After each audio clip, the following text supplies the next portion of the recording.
Talk about fighting the good fight. Wendy Davis, formerly Judge Wendy Davis, has been fighting the good fight from behind the bench for over a decade. Her time spent as a judge has led her to Texas, right back here to Indiana. Over the last 12 years, she has put in grueling hours, poured over thousands of lawsuits, and determined countless decisions for extremely difficult cases, primarily cases involving illegal immigration, drugs, and gender transitioning among minors. Told ya, fighting the good fight. Well, now, ladies, she is putting down the gavel and picking up a campaign sign as she is making a run for Indiana's 3rd Congressional District. And today, the muzzle she has had to wear for the last 12 years as a judge is coming off on the News Mom podcast. She mops the floor while mopping up D.C. This is News Mom. Wendy Davis in the hot seat. I feel weird, Wendy. I feel like I need to call you Judge Davis still. But welcome to the News Mom. Well, it's so nice to be here, Kayla. I've listened to your podcast, and they're amazing. I love what you're doing for the community and the information you're getting out there to everybody. Well, right back at you. Love what you have done and plan to do for our community. And I kind of want to start there because, Wendy, I don't really know a ton of your resume. I mean, I do know that you were the first female Allen Superior Circuit Court judge here in Allen County, Correct. Indiana, Yep. where we were at.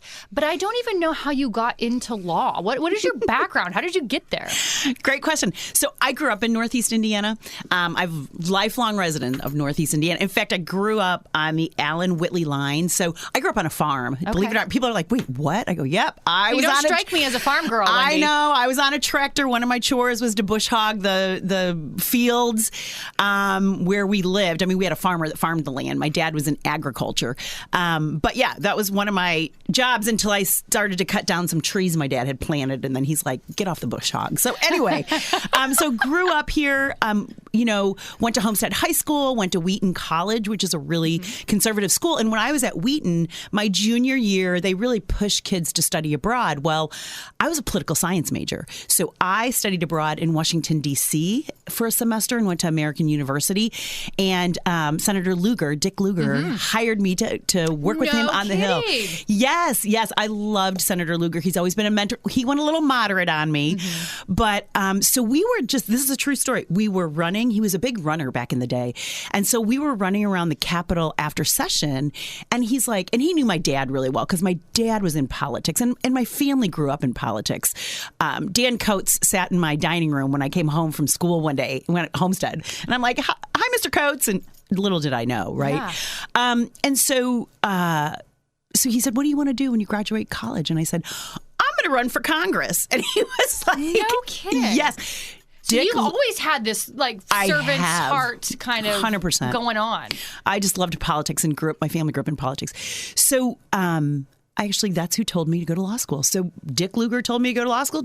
I'm going to law school. So I came home from that semester, finished my senior year, and I told my parents, I'm going to take the LSAT. I'm going to go to law school. So I went to law school, and my second year in law school, I got engaged to a military doctor. So I actually finished, my husband graduated from Loyola Medical School and was a commissioned officer right away. So I finished my third year of law school down in San Antonio, Texas. The only time I've been out of the district, really, of Northeast Indiana. And he was stationed at Fort Sam Houston. And we were there. I grew up then in the law as I worked a little bit at the U.S. Attorney's Office, and then I became an assistant district attorney, leading all the way up to trying some capital crimes in Texas. So just saw a lot of blood, guts, and gore, and was originally, I was appointed to a federally funded drug and violent crimes task force. So keep in mind, San Antonio, we saw it was happening back then, just not to the magnitude it is now. Not to age you or date you here, right. Wendy, but what year-ish? So this would have been 1997. Okay.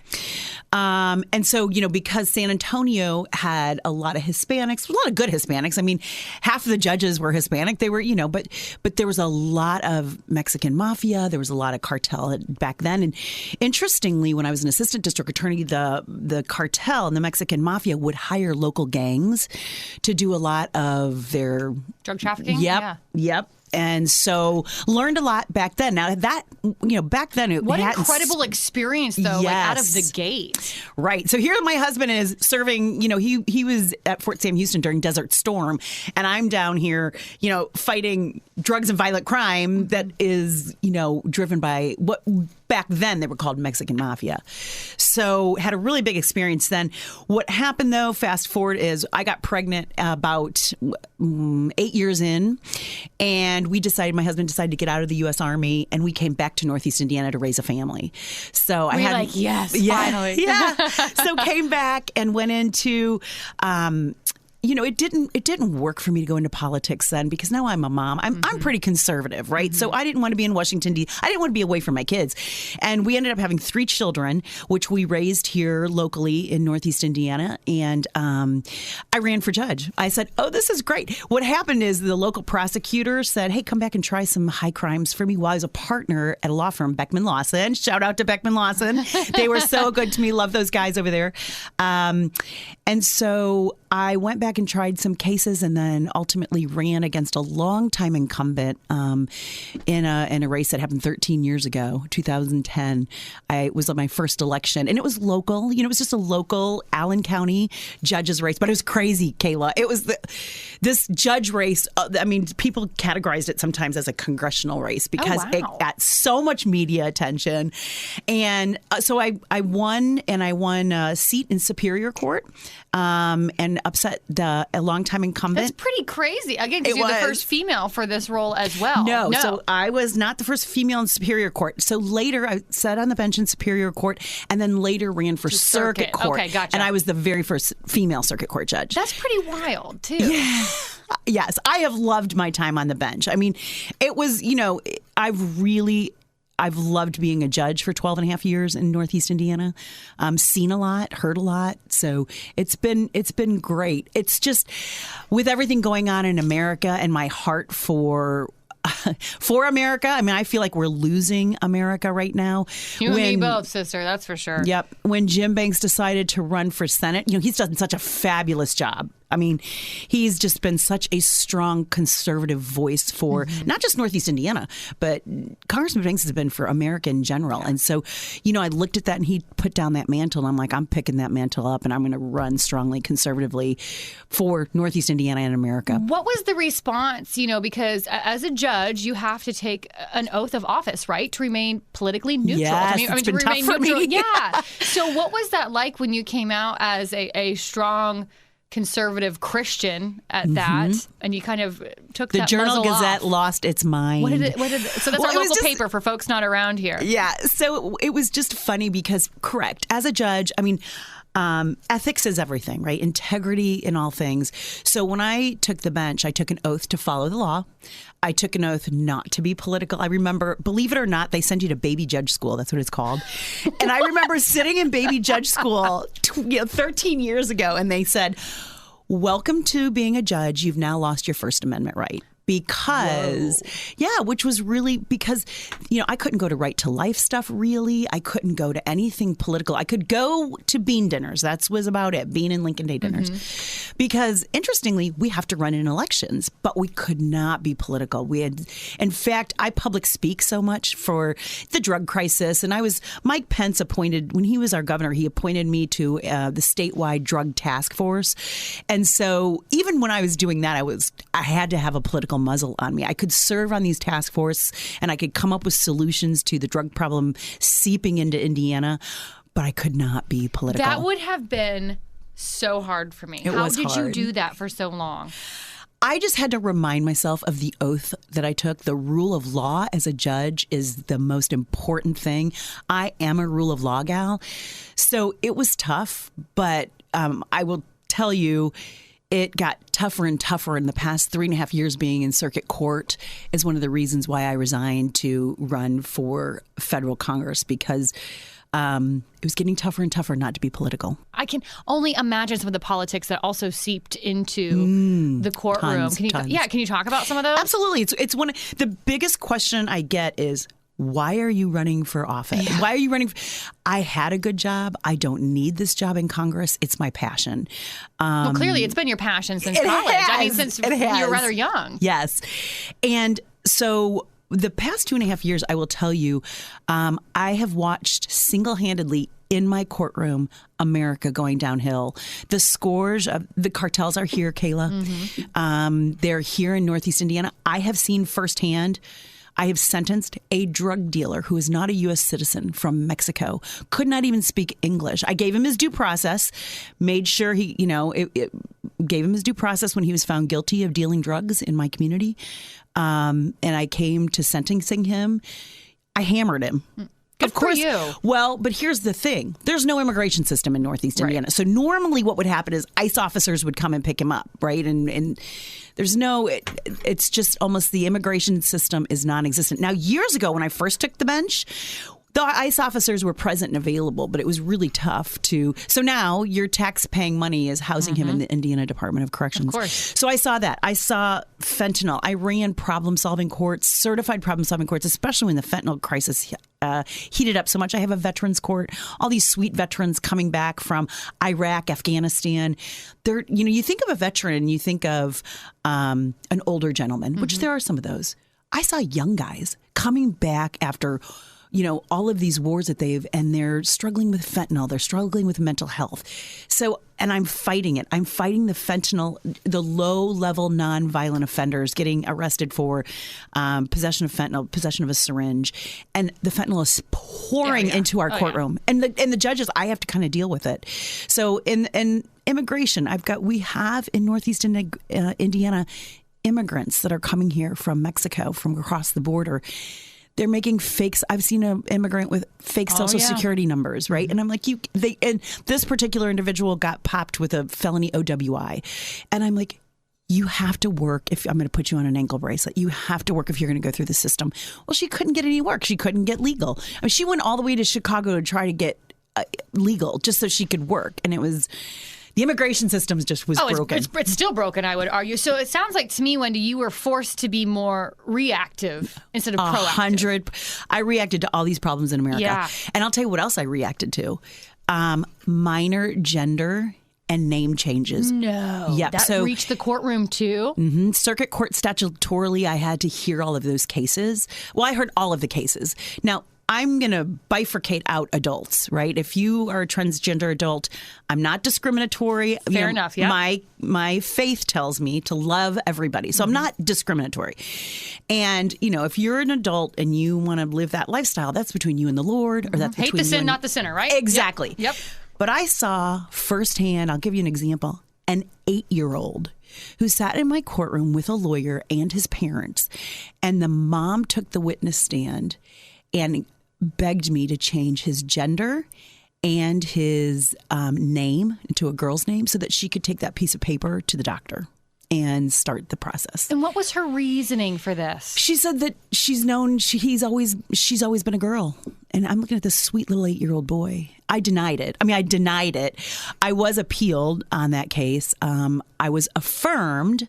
If you know about the judicial process, so I'm the trial court judge. I have boots on the ground. Like I said, all these current issues in America, reacting to them. So I denied the minor gender and name change. It went up on appeal. I was affirmed, but there was a dissent in that case, and the dissent was so scathing, basically telling me as a judge. They said the circuit court, at Allen Circuit Court, was discriminating against the LGBTQ minor. And I'm like, no, this is a child. This is an 8-year-old. An 8-year-old little boy. So to your point, I'm reacting to it. When the laws changed in Indiana, I had a woman who was a felon on an ankle bracelet. And I got a motion for her to travel across state lines to go get an abortion.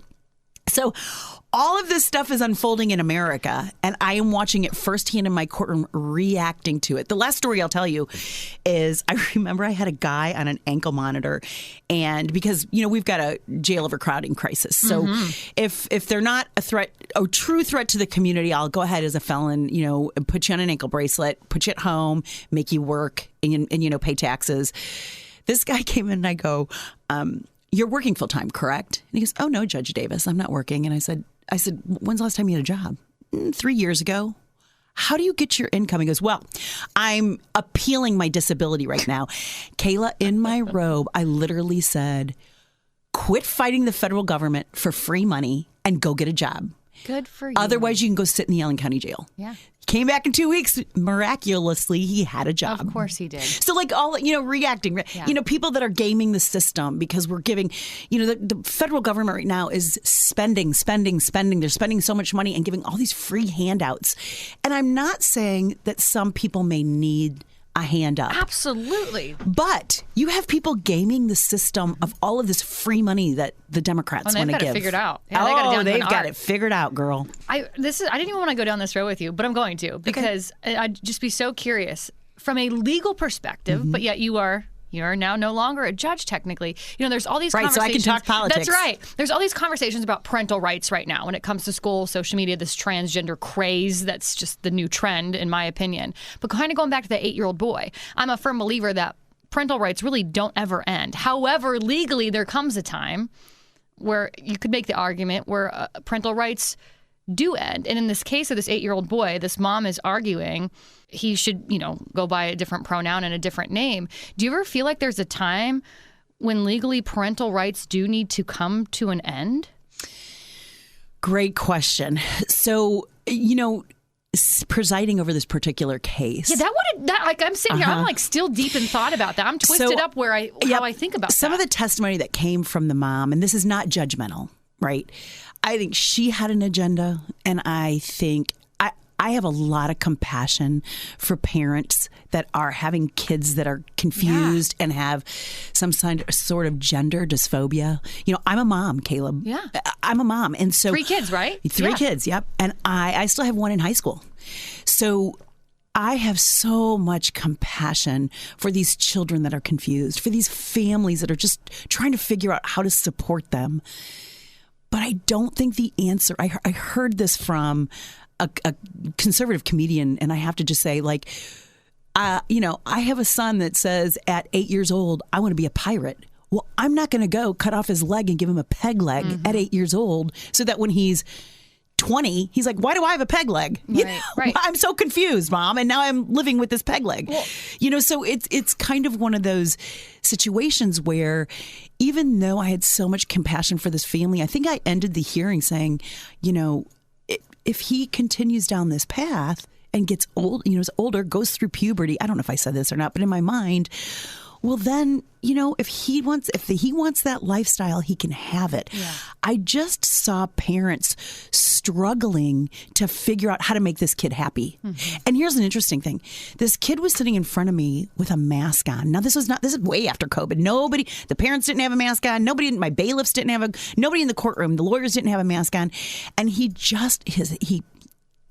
I don't know. I'm not a psychologist, but I am a mom. Mm-hmm. And I saw a kid that was depressed, anxiety-ridden. I was probably scared out of his mind if he's still wearing a mask. Scared, yes. In a courtroom that intimidating.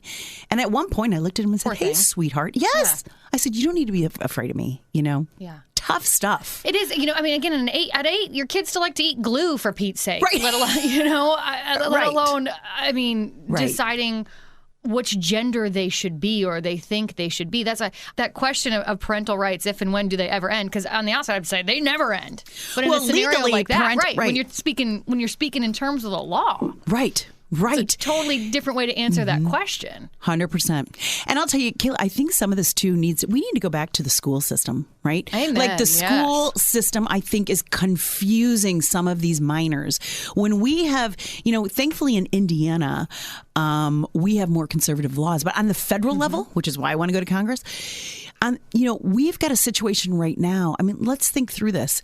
In order to make these kids that are coming off of COVID, that have mental health issues anyway, we need to teach them how to read and write and give them skills, whether they go to college, whether they go be a plumber, whether they go into skills, or just leave high school and go get a good job. We need to make them ready for the world. Not, here's a list of pronouns. Where do you think you fall? I don't have the stat in front of me, but I just looked it up about a week ago for the show that I host during weekday mornings here in Fort Wayne, Indiana. And I can't remember the stat off the top of my head, but it was something staggering. It's over half of our adolescents cannot read. But yet we are, like you just said, busying ourselves with the 42 different in fact, I think it's up to like 70-something now. Right. I don't even know what they all are. Right. Genders and different sexual preferences, but yet half of our kids can't read. Correct. And my daughter, my oldest daughter, taught 3rd grade this past year. she struggled so much as a teacher. I mean, I want to give a shout out to teachers right now. The teachers that are trying to do, but the way our country is going now, she's in Texas, so it's a little more Indiana-ish. But the way that the federal government and the Democrats want to take our school system, I think you've seen this in states, is if you've got a confused 8-year-old, 9-year-old, 10-year-old, and the teacher sees that, the teacher can go to these kids and say, hey, you don't need to tell your mom. How can I help you? That, talk about parental rights. My head would blow off my shoulders. Absolutely. Right? And it's all that, eventually your mommy will come around to loving you, as if she doesn't love you now. Correct. Because of your, I don't know. We've got to keep all of that out of the schools. We've got to go back to teachers teaching math, teachers teaching reading. I mean, think all of this transgender stuff. I think that parental rights, you teach morality at home. In my household, values at home, we teach, that the Lord Jesus Christ and the Bible is what we follow as morality, right? And First Amendment rights, people can teach their kids whatever they want to teach their kids, but not in my household. So I don't need them going to school and getting confused that the school wants to teach them a Democrat agenda. That's what I call it. Yeah, wouldn't you find it interesting, Wendy, if all of a sudden at schools, teachers started baptizing kids? How do you think that would go over? Right. To me, it's almost the same kind of thing. Right. Well, look at the craziness with Target right now. Yeah. Right? Like, if I go into Target, Kayla, I just want to go buy my detergent and walk out. Yeah. But I'm walking into Target, and if you've got minor kids, they're 10 years old, and they're like, oh, I might want to be a girl and wear that bathing suit that's front and center at Target. It is. But so you kind of mentioned it. You said that's one of your reasons, all of these things and having to be reactive is kind of. I want to be proactive. Yeah, you want to be proactive. How do you think you can do that? That's always, I think, the biggest challenge. Sure. You're running for the 3rd District, for those of you who aren't familiar. The position, as you mentioned, currently still held by Congressman Jim Banks. He's making a run for the Senate, but you're obviously running for that role. How do you actually implement and be proactive in a congressional seat?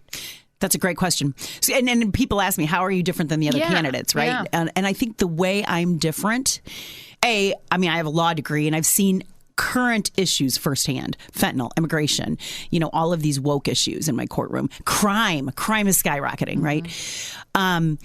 But as a judge, I can't kick the can down the road. So as a judge, if I have a hearing, like, here's the issue, right? Whatever issue comes in Congress, I can't say, I'm going to sit on this. I'm not a career politician that runs for this seat to say, I'm just going to go to Washington, D.C. and do nothing. As a judge, I have to be timely with my orders. I have to come up with a solution, come up with a decision, and implement it. So if I was your congresswoman, I would do the same thing. And Jim Banks has done a phenomenal job of that, right? Goes to D.C. for the right reasons, passionate about America, passionate about Northeast Indiana and the current issues we are facing. And I'm not doing this just because I want to be a career politician. I had a good job, but I'm doing this because my heart is broken for America, and I want to go help fix the problem. I know I'm only one voice, but I'm going to go get stuff done. I'm going to make sure there is a, clear conservative voice for Northeast Indiana. There's always has been, right? In Jim. And I think we've got to keep the majority in the House. And so we need a strong leader at the helm that can, again, pick up the mantle where Jim put it down.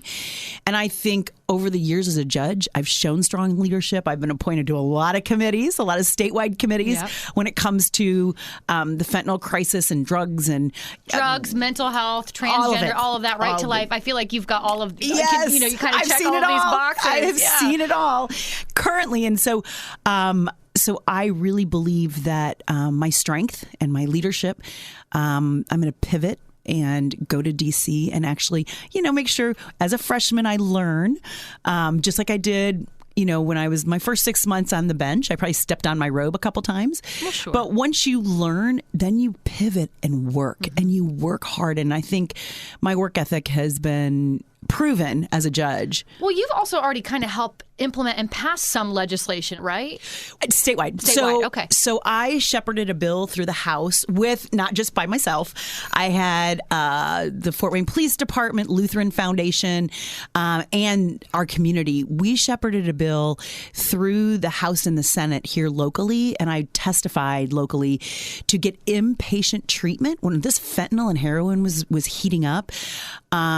We shepherded a bill to bring inpatient treatment to those those that are getting arrested for low-level, non-violent offenses. So, for instance, I run 3 problem-solving courts. I run a veterans court, a mental health and addiction court, which is called restoration court, and then an OWI court. And I quickly found, even if you're arrested for OWI, you've got other issues. Like you've got mental health issues, or you're really addicted to fentanyl, because that's the biggest addiction we're fighting in the court system. So we shepherded a bill to bring inpatient treatment, because you can't just tell a fentanyl addict, hey, all right, I'm going to go ahead and I'm going to put you in NA or AA, so go home.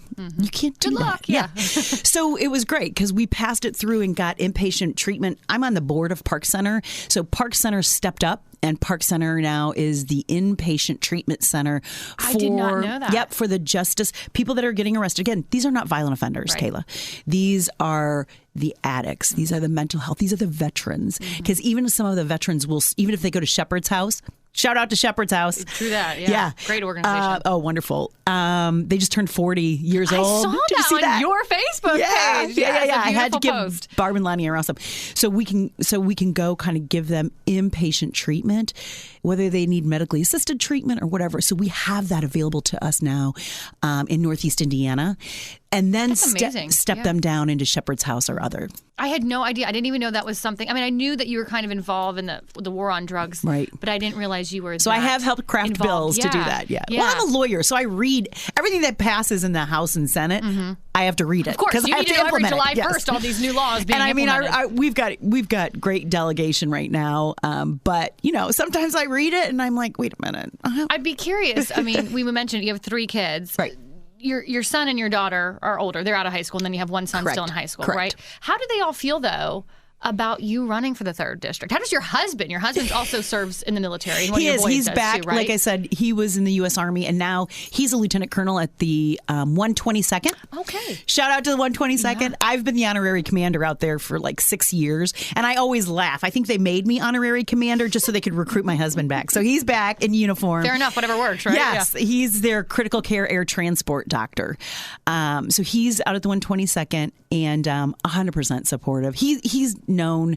He's really political as well, and knows my heart, knows my passion for America, knows that, I mean, I would come home from the bench and tell him firsthand current issues we're fighting in America that I'm watching, and I'm like, I react. I'm drinking out of a fire hose. I'm reacting, and want to pivot now and be more proactive in writing those laws, and actually to bring back a strong America. I mean, if you really ask me, what's my one-liner? Why are you running? I want to bring back strong America. Ronald Reagan America. 100%. When I was in high school, Ronald Reagan was our president in high school and college. And I mean, come on, all this stuff going on. And so, I mean, national security is huge for me. Yeah. I mean, I have 2 in uniform. So my husband's in uniform with the 122nd. My daughter's in Dallas. My middle son just graduated from West Point last May. Oh, my word. And so he's in uniform. He's a new officer training at Fort Benning, getting ready to go to Ranger School in October. So national security, I mean, it's like personal for you. It's personal, but I think it's a lot of people listening. They've had personal for everyone. Yeah. It's personal for everybody. I mean, we've got Russia over in Ukraine, right? We've got China saber rattling around Taiwan. What are we doing? I don't see any leadership from the White House to make sure that my son and my husband don't get deployed, but other Americans, other people in Northeast Indiana, that they have loved ones wearing the uniform, or not just that, they just love America. Yeah. Have you found it all now that I'm calling it the muzzle, that the muzzle has been removed and you're running for the 3rd district here? Do you find that, being a woman, you are obviously incredibly zealous. You've got the energy. I'm sure you get worked up now and then over certain topics and issues. Yes. But do you ever find, because a lot of times when men do that, they get overzealous about something or worked up. For them it reads passionate, but sometimes for women it reads crazy, or psycho. Do you think you'll run into any of that? I don't think so. I mean, I've been a judge for so long. I think I have a judicial temperament that you can't beat out of me. That doesn't mean I'm not passionate, but it does mean as a judge, you have to be measured. You have to be well informed. I have to know the law. I have to know, I have to be smarter than everybody else and the other lawyers and the issues before me. I have to do my homework before I take the bench. And so I'm hoping I can take that judicial temperament and really be a strength in Washington, D.C. Yeah, I think that's important. I mean, there's some women out there, strong conservative women, that even I read as like, oh, she's a little Need to back that down a couple notches, Right. But so I'm actually really glad to hear that, Wendy, because I know, at least from our listeners, that's been one of the concerns that I've had people reach out to me about. Like, oh, now that the muzzle's off, what's she going to do? What's she going to do? Everyone's like waiting for something to happen, Wendy. That's fair. That's fair. Yeah. I don't know if it's fair or not. To me, I kind of think it's a little sexist, because I think if it was the other way around, it wouldn't even be brought up in conversation. Right. And that's kind of how I've responded to most of these people. Like, I don't think you need to. I don't actually think me being a woman has anything to do with this race. I think it has. Good. I hope not. Yeah, it has nothing to do with this race. In fact, I don't even see it. I'm running for the 3rd Congressional District so that we can have Northeast Indiana represented by a strong conservative Christian that's going to, again, continue where Jim left off. He did such a great job.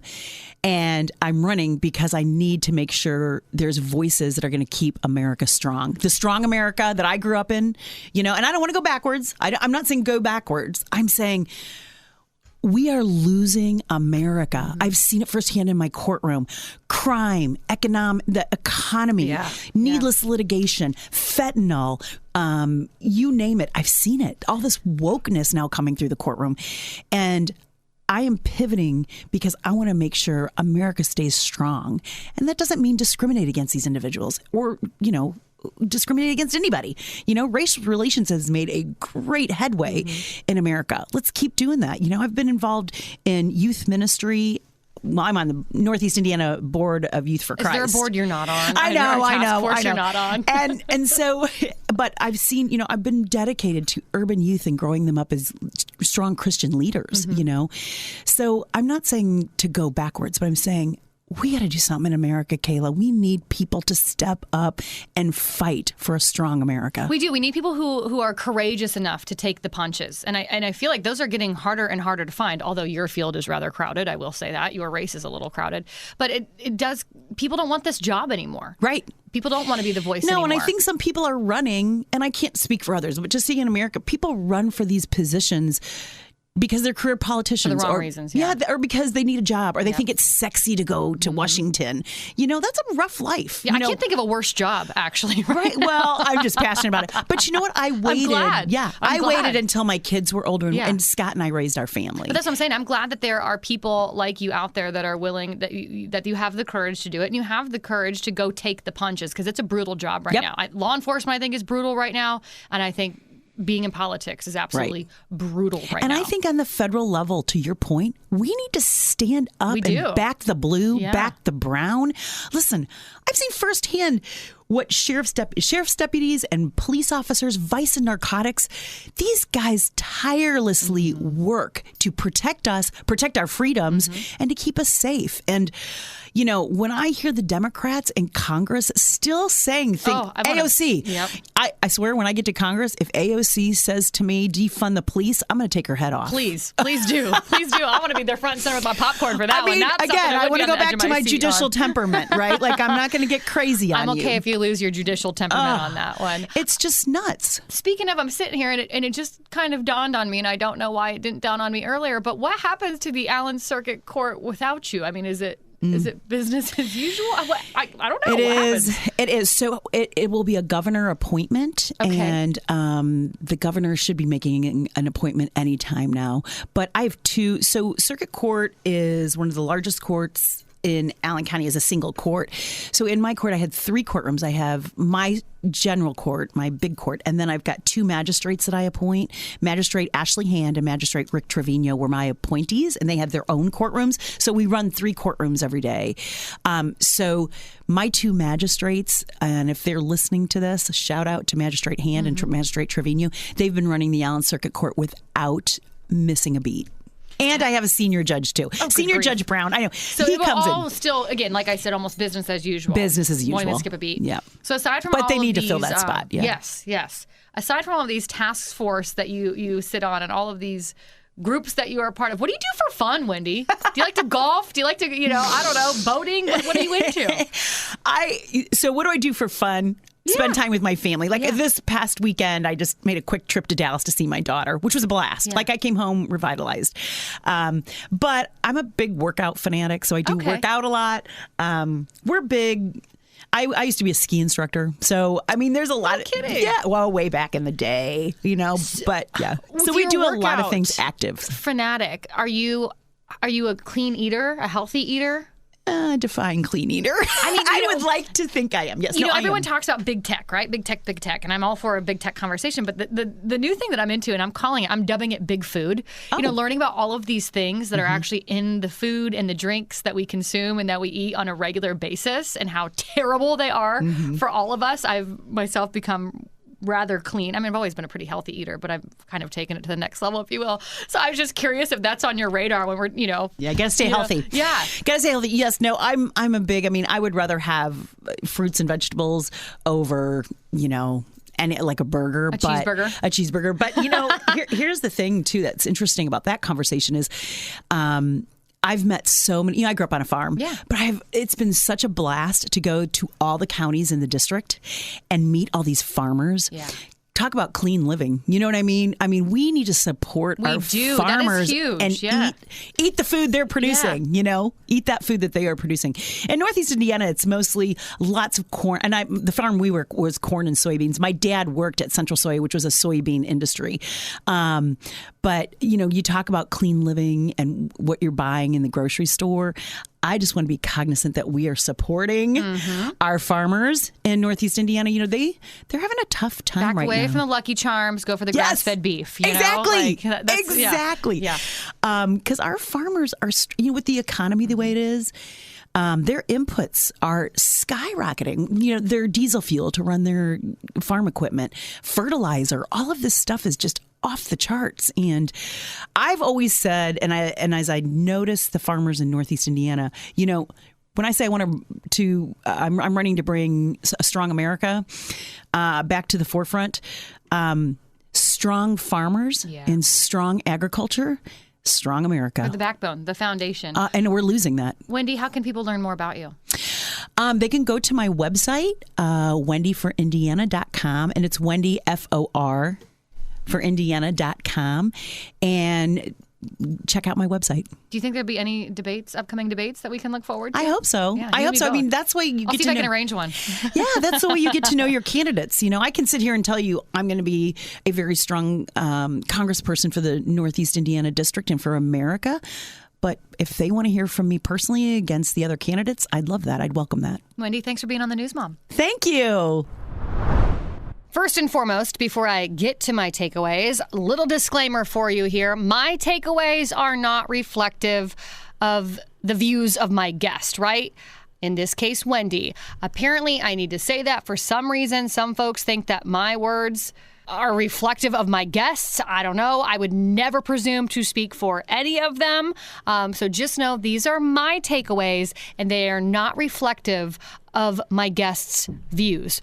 In regards to today, my takeaways are this. I guess for everyone who wants to say or who wants to believe that these issues like drugs and illegal immigration are not happening here, think again. For people who say, we're not a border state, who cares? Or that won't happen to my kids, think again. Wendy is telling us while sitting on the bench for 12 years, she has experienced, seen, and dealt with firsthand illegal immigration, gender transitioning among minors, and tons of drugs. All of these things seeping into our community, right here into our backyard. This is why I talk so much about parents raising their kids up to be spiritual warriors. In fact, you know what? Take religion out of it. We have to raise our kids to just know right from wrong. I shared this quote last week, but it's so darn good. I think it's pertinent to this conversation today, and I want to share it again today. This quote goes as follows. Morality refers to doing what is right, regardless of what you are told. Obedience, on the other hand, refers to doing what you are told, regardless of what is right. And aside from things like drugs and gender transitioning among minors, Wendy and I didn't even get into social media. Schools, movies, music, video games. Our kids are being infiltrated from every single angle. And the question that really truly keeps me up at night is why? Why are so many people so darn adamant about pushing their radical views on my kids, on your kids, on our kids? I get the whole divide and conquer mentality. I really do. And I get that kids are impressionable and it's easy to mold their minds to fit your narrative, your political ideology. But why? Why? Why raise an army of people who think just like you think? The arrogance actually astounds me. That thirst for that kind of power astounds me because it's all at the expense of childhood innocence.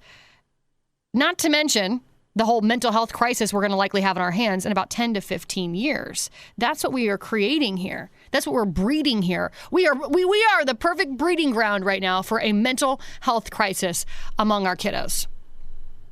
Now, I could go into a full rant of why I really think why we have this divide and conquer mentality by latching onto our kiddos, but that would bring religion back into the circle, and I said I was going to try to take religion out of it. So with that actually being said, despite what some of you might think, yes, I grew up in what I would now call and recognize as a conservative Christian home, but I didn't realize that growing up because none of that was actually pushed on me as a child. In fact, when I reached about 15, 16 years old, I want to say, my parents no longer made me go to church or youth group or anything of that nature.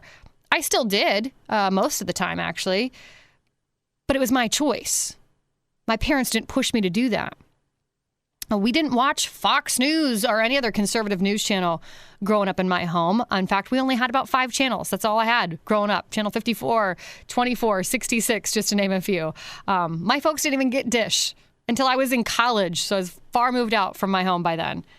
And my folks, how about this one? Still don't have the internet, if that tells you anything.